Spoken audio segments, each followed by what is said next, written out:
Assalamualaikum warahmatullahi wabarakatuh. Apa kabar solih dan solihah? Semoga kalian semua dalam keadaan sehat selalu ya. Amin. Jumpa lagi dengan Bu Nur. Baik anak-anak, sebelum belajar kita mulai dengan berdoa terlebih dahulu ya. Dan siapkan alat tulisnya. Hari ini kita akan belajar tentang memahami makna diturunkannya kitab-kitab suci melalui rasul-rasulnya sebagai implementasi rukun iman. Tujuan dari pembelajaran pada materi ini, yang pertama, siswa dapat memahami makna diturunkannya kitab-kitab Allah dan dapat menyebutkan nama-nama kitab Allah dan Rasul penerimanya. Mengenal kitab-kitab Allah Subhanahu wa Ta'ala. Masih ingat dengan rukun iman yang ketiga? Rukun iman yang ketiga adalah iman atau percaya kepada kitab-kitab Allah Subhanahu wa Ta'ala. Perintah beriman kepada kitab-kitab Allah Subhanahu wa Ta'ala terdapat pada Quran surat An-Nisa ayat 136.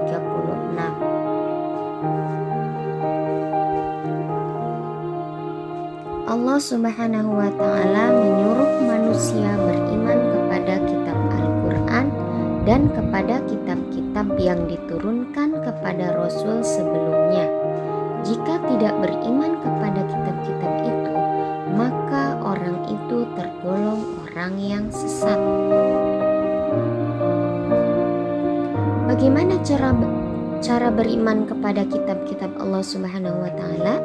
Caranya dengan meyakini bahwa Allah Subhanahu wa Ta'ala telah menurunkan kitab-kitabnya kepada para rasulnya melalui malaikat Jibril. Kitab-kitab tersebut harus dijadikan pedoman hidup untuk menuntun dan mengatur cara kita bersikap dan berperilaku guna mencapai keselamatan dan kebahagiaan hidup di dunia dan akhirat. Nama-nama kitab Allah Subhanahu wa Ta'ala ada 4. Yang pertama, kitab Taurat. Yang kedua, kitab Zabur. Yang ketiga, kitab Injil.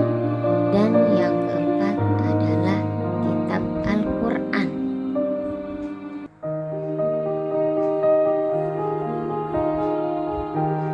Kitab Taurat diturunkan kepada Nabi Musa alaihi salam pada abad ke-12 sebelum Masehi di daerah Israel dan Mesir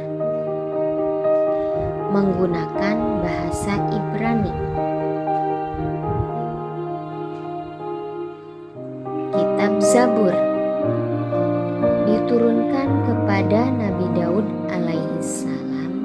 Pada masa itu beliau menduduki tahta sebagai Raja Bani Israel pada abad ke-10 sebelum Masehi. Kitab Injil diturunkan kepada Nabi Isa alaihi salam sekitar abad 1 Masehi di Yerusalem. Dalam bahasa Yunani, Injil artinya kabar selamat, pelajaran baru atau kabar gembira. Yang terakhir adalah kitab Al-Quran. Al-Quran diturunkan kepada Nabi Muhammad SAW pada abad 6 Masehi di Mekah. Peristiwa turunnya Al-Quran disebut Nuzulul Quran. Terjadi pertama kali ketika Nabi Muhammad menyendiri di Gua Hira di Mekah. Turunnya Al-Quran menandai awal diangkatnya Nabi Muhammad SAW sebagai Rasul. Usia beliau saat itu genap 40 tahun. Al-Quran terdiri dari 30 juz 114 surat dan 6.666 ayat. Diturunkan secara berangsur-angsur selama 22 tahun, 2 bulan dan 22 hari. Al-Quran menyempurnakan hukum-hukum Allah yang terdapat pada kitab-kitab sebelumnya. Al-Quran diturunkan untuk seluruh umat manusia sebagai rahmat bagi seluruh alam dan disebut rahmatan lil alamin. Ajaran terpuji kepada Sang Pencipta.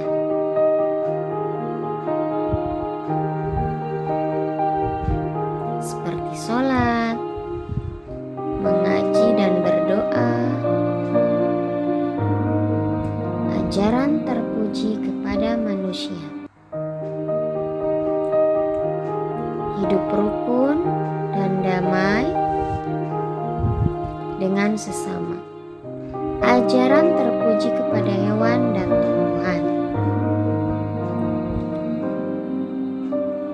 Menyayangi hewan dan memelihara tumbuhan.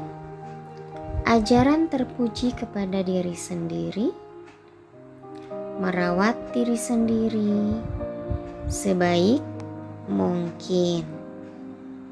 Kitab Allah Subhanahu wa Ta'ala adalah petunjuk dalam kehidupan, petunjuk kepada manusia untuk berperilaku kepada Allah Subhanahu wa Ta'ala, kepada sesama manusia, kepada hewan, tumbuhan, dan alam semesta. Baik ananda soleh dan solehah, itulah tadi penjelasan tentang kitab-kitab Allah. Nanti Bu Guru akan berikan tugas, silahkan kalian baca bukunya dan kerjakan tugasnya. Bu Guru akhiri, wassalamualaikum warahmatullahi wabarakatuh dan terima kasih. Dadah.